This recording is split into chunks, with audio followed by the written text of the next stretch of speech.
Assalamualaikum warahmatullahi wabarakatuh. Kami dari kelompok 7, Program Studi Manajemen dan Akuntansi, akan menjelaskan materi pada mata kuliah Syariah Islamiyah yang berjudul Wudu. Berikut nama-nama anggota kelompok kami.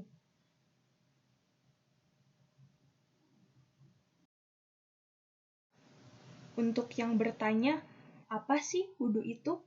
Wudu, sebagai salah satu ritus utama dalam Islam, memiliki posisi yang sangat penting dalam kehidupan sehari-hari umat Muslim, sebagai bentuk pembersihan diri sebelum melaksanakan ibadah.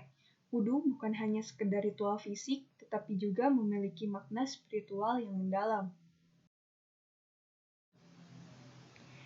Yang akan dibahas pada materi wudu kali ini adalah pengertian wudu, keistimewaan wudu, sunah-sunah wudu, hal-hal yang membatalkan wudu, menyapu sepatu dalam wudu, dan hikmah wudu secara kesehatan dan agama.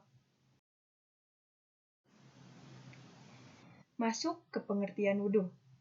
Wudu atau bersuci dari hadas kecil merupakan salah satu syarat sah sholat. Dalam situasi normal, bukan rukhsah.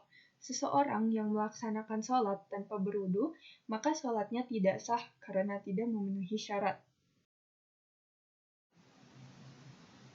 Yang mendasari perintah wudu sebelum sholat adalah firman Allah dalam Al-Quran surat Al-Maidah ayat 6 yang artinya, "Wahai orang-orang yang beriman, apabila kamu berdiri hendak melaksanakan sholat, maka basuhlah wajahmu dan tanganmu sampai ke siku, serta usaplah kepalamu dan basuh kedua kakimu sampai kedua mata kaki."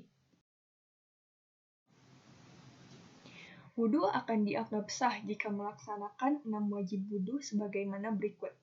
1. Niat wudu. 2. Membasuh wajah. 3. Membasuh kedua tangan hingga siku. 4. Mengusap sebagian kepala. 5. Membasuh kedua kaki hingga mata kaki. 6. Tertib. Keistimewaan wudu itu apa sih?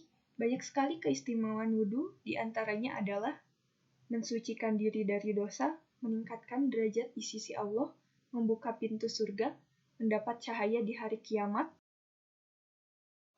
menjaga kesehatan, meningkatkan konsentrasi, menenangkan jiwa, dan mempermudah mendapat doa.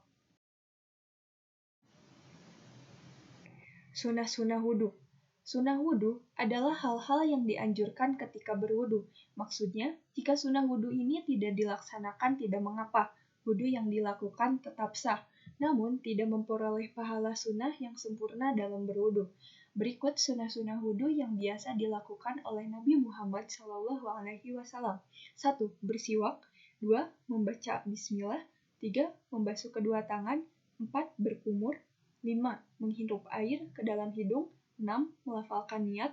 7. Memasang niat wudu dalam hati berbarengan dengan membasuh wajah. 8. Membasuh wajah. 9. Membasuh tangan hingga siku. 10. Mengusap sebagian kulit kepala dengan air. 11. Menyapu seluruh bagian kepala. 12. Menyapu kedua telinga. 13. Membasuh kedua kaki hingga mata kaki. 14. Menghadap kiblat. 15. Membaca doa setelah wudu. Hal-hal yang membatalkan wudu. Berikut adalah 5 hal yang membatalkan wudu berdasarkan Al-Quran dan As-Sunnah. 1. Keluar sesuatu dari kubul dan dubur. Dalil bahwa buang air kecil dan buang air besar merupakan pembatal wudu dapat dilihat pada firman Allah Ta'ala dalam Al-Quran surah Al-Maidah ayat 6, yaitu atau kembali dari tempat buang air. 2. Keluarnya mani, wadi, dan maji. 3. Tidur lelap atau dalam keadaan tidak sadar. 4. Hilangnya akal karena mabuk, pingsan, dan gila. 5. Memakan daging unta.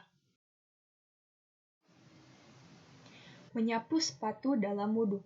Hukum menyapu sepatu adalah mubah atau diperbolehkan dalam Islam dengan syarat-syarat tertentu. Hal ini didasarkan pada beberapa hadis Nabi Muhammad SAW yang menjelaskan bahwa beliau pernah melakukan mash ketika berwudu. Dalil mengenai diperbolehkannya mash terdapat dalam beberapa hadis.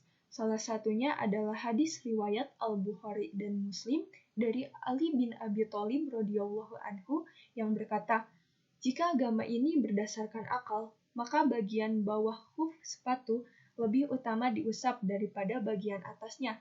Tetapi aku melihat Rasulullah SAW mengusap bagian atas khufnya. Hikmah wudhu secara kesehatan dan agama. Hikmah wudhu bagi kesehatan yaitu 1. Menghilangkan stres. 2. Dapat mengurangi rasa marah. 3. Wudhu dapat membantu pikiran berkonsentrasi dan menenangkan jiwa. 4. Wudhu pencegah kanker kulit. Hikmah wudhu bagi agama yaitu 1. Dapat menghapus dosa-dosa. 2. Wudhu mensucikan badan dan hati. 3. Ketaatan kepada Allah. Kesimpulan dari materi wudhu kali ini adalah wudhu merupakan salah satu syarat untuk diterimanya ibadah sholat. Maka dari itu, kita harus mempelajari dan mendalami hal-hal yang berkaitan dengan wudhu agar ibadah kita kepada Allah tidak sia-sia. Baik itu sunnah wudhu, rukun wudhu, hal-hal yang membatalkan wudhu, hingga kekeliruan dalam wudhu, semuanya harus kita perhatikan dan amalkan dalam kehidupan sehari-hari. Di akhir materi wudhu kali ini, silahkan yang mau bertanya bisa tulis di kolom komentar ya teman-teman. Terima kasih banyak kepada teman-teman semua yang telah menonton video ini. Saya akhiri dengan membaca Alhamdulillah. Assalamualaikum warahmatullahi wabarakatuh.